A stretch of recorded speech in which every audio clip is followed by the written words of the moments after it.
Uma tarde maravilhosa a todos, eu sou o Diego Santana, operador do canal no YouTube Conjuntura Política e Econômica. Se inscreva no canal se você ainda não é inscrito, aperte os sinos para receber as respectivas notificações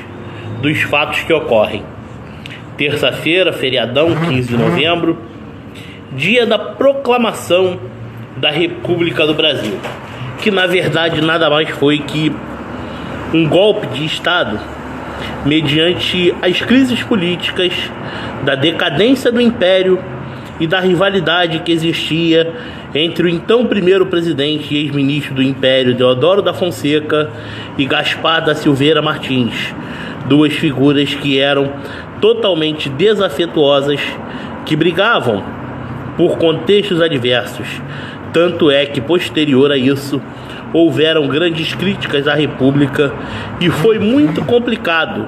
para que esse país se consolidasse num novo regime político de partição de poderes e reorganização do Estado brasileiro, além da continuação da dependência do Brasil agroexportador, que foi o caso do café. Não que novas indústrias não tenham ocorrido naquele tempo, principalmente no governo Venceslau Braz, mas o forte nosso era o café, tanto que nós tivemos as grandes brigas de revezamento do poder das grandes oligarquias. Mas com o passar dos anos, nós vimos que a oligarquia apenas se modernizou dentro de um determinado contexto, onde a política apenas abriu dissidências, não do contexto partidário propriamente dito, como também de famílias que fazem parte do contexto da velha república, que tem os grandes domínios regionalistas do coronelismo, e no Nordeste brasileiro nem se fala. Todo o contexto da política brasileira, ele veio a ter uma modificação ideal com ampla vontade popular a partir de 2018, onde uma figura totalmente antissistema chegou à presidência da República e conseguiu superar barreiras mediante todas as circunstâncias as quais ele passou diante das conjunturas políticas enfrentadas por um sistema corrompido da velha fisiologia política. E esse problema muitas das vezes foi criticado, com a velha história de que se aliou com o Centrão, de que comprou parlamentares com emenda, e muitas vezes nós temos que explicar que as emendas parlamentares não são verbas ilícitas, mas sim recursos destinados a parlamentares para ajudar em suas bases eleitorais, estados e municípios, como também grandes números na economia nós tivemos. Se houvesse toda essa corrupção estatal, conforme tentam englobar, com certeza o Brasil não teria saído da onde estava e nem sequer retornado aos caminhos ideais da credibilidade no exterior. Tanto que a maior taxa de exportação foi, nos últimos anos, foi no governo Jair Messias Bolsonaro. Porque à medida em que existe uma corrupção geral, existe maquiagem e economia inflada. Mas só que foi totalmente o contrário. O que esse governo fez foi recuperar obras que estavam paradas há muito tempo, inclusive muitas delas estratégicas, e com muita eficiência entregou serviços de qualidade a toda a população de diversas regiões, no Nordeste, no Sudeste e no Sul, com duplicação da malha rodoviária, retomada de obras que facilitam o escoamento das produções. No Mato Grosso nem se fala, tanto que a produção de soja triplicou por conta dessas obras estratégicas. Aos poucos, a indústria nacional estava retornando nos devidos caminhos para que o país pudesse avançar ainda mais, e a malha ferroviária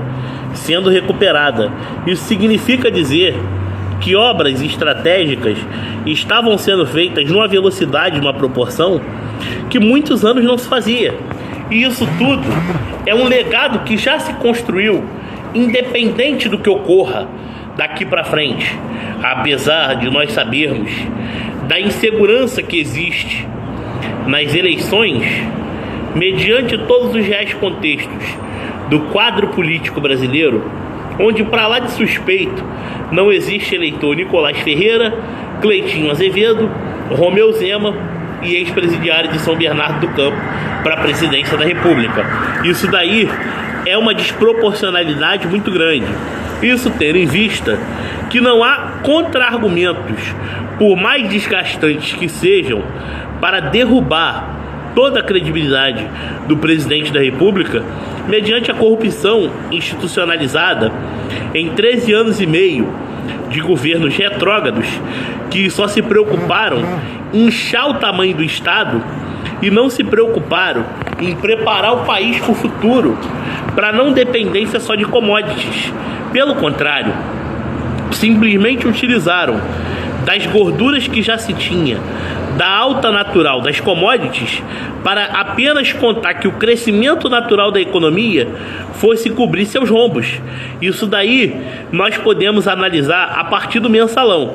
Por exemplo, o ex-presidiário conseguiu desvincular, apesar das delações de Roberto Jefferson, de qualquer envolvimento de seu nome à época, mas em contrapartida, a economia teve um crescimento, o qual fez com que as pessoas conseguissem comprar as ideias do PT de que o país estava em boas mãos, quando na verdade o crescimento internacionalizado da economia ajudava a ser o motor central de puxar esse país para cima, o que é totalmente diferente de qualquer política fiscal eficiente que o governo do PT tenha feito, porque a política fiscal que eles fizeram foi taxar inúmeros produtos, criar o aumento de impostos indiretos e manipular a inflação, onde eles diziam que não chegava a 1% ao mês, mas determinados produtos ou serviços subiam mais do que a inflação. Se havia essa desproporção, logo a inflação era maquiada, juros subsidiados, e isso estava sangrando os cofres do Tesouro Nacional, um dos fatores que explica o aumento desenfreado da dívida pública, do déficit público e também das inconsistências com investimentos estratégicos que ficaram parados e nunca terminaram. Dentre eles, foi a própria transposição das águas do São Francisco, que foram feitos 4 contratos licitatórios diferentes, com inúmeras empreiteiras, as quais vocês sabem o nome, que estão envolvidas inclusive nos escândalos da Lava Jato, e que nunca terminaram. E além dessas obras nunca terem terminadas, eles utilizavam das riquezas e grandes reservas que o Brasil já tinha para vender para o investidor estrangeiro uma ideia de autossuficiência que não existia. Tanto que quando a verdade apareceu, muitos saques em moeda estrangeira ocorreram desse país. E qual foi a consequência disso? Desemprego em massa, queda nas ações e, além de tudo, empresas falindo uma atrás da outra. O fechamento de inúmeros comércios, de grandes propriedades de atacado e varejo fechando, foram um atrás do outro. Chega a ser impressionante. Tanto dinheiro jogado fora durante esse período de governo, que ainda quer dizer que é governo do pobre, governo que pensa nas menores classes, promovendo o desemprego, fechando a economia e evitando que o livre mercado se autorregule para a abertura de novas concorrências, incentivando o monopólio corporativista, abrindo bancos públicos com juros quase zero para o Tesouro Nacional arcar. Isso significa de governo que gasta muito, gasta mal. Eles, inclusive, criavam avanços na saúde, na educação e outros tipos de números que muitos eles tentaram para sustentar o poder, através dos gastos que eles tiveram,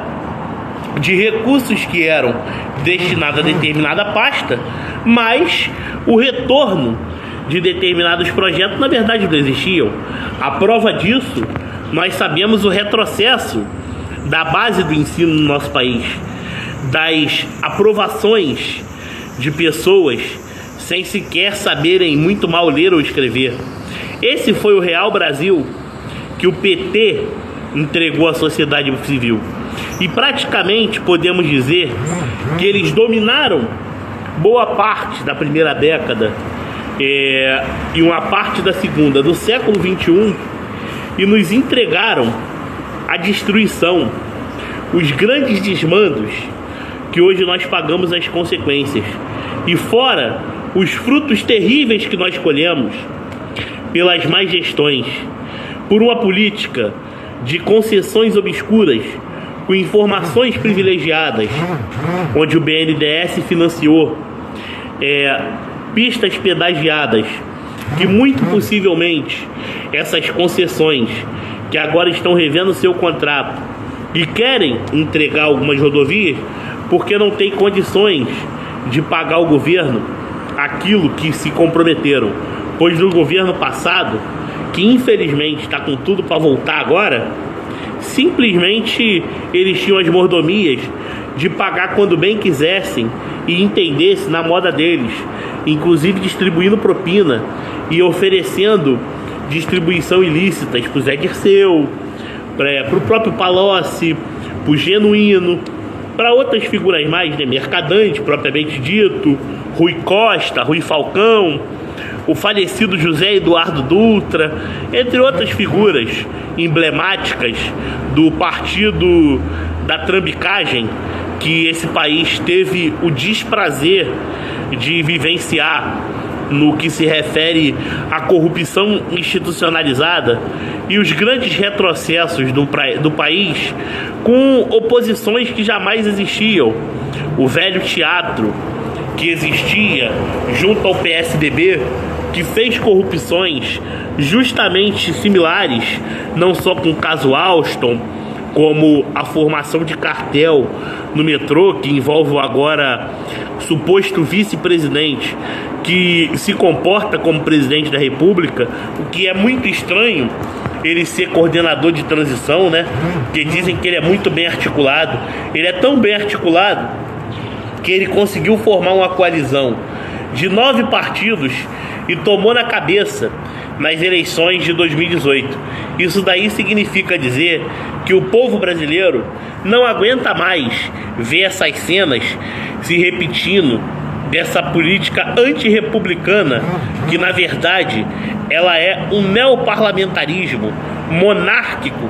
que é dominado por reis disfarçados de juristas, defensores da Constituição, que o que não existe Constituição, existe apenas remédio de cura de determinados prognósticos políticos que designam determinados golpes na sociedade civil.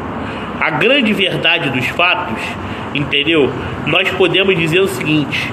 que em todo o governo de Jair Messias Bolsonaro tiveram avanços na economia, retomada de investimentos estratégicos e, acima de tudo, um Brasil que invejou o mundo com sua eficiência na sua política fiscal, fazendo contingenciamentos necessários, cortando na própria carne e, mais do que isso, investindo no crescimento econômico e social que esse país estava precisando. Nós temos muito que agradecer por ter Jair Messias Bolsonaro presidente do Brasil. E junto, em defesa da nossa República Democrática do Brasil, em defesa da seriedade, dos valores fraternais e fundamentais, temos que abrir as portas para um Brasil que não está preso somente a um contexto ideológico, mas a valores, que é valores do liberalismo econômico e dos grandes avanços que se fazem necessário para o crescimento do povo enquanto sociedade civil e do planejamento estratégico para a expansão ideal de todas as regiões desta nação. Um grande abraço a todos e Deus acompanhe a cada um de vocês e fiquem com Deus.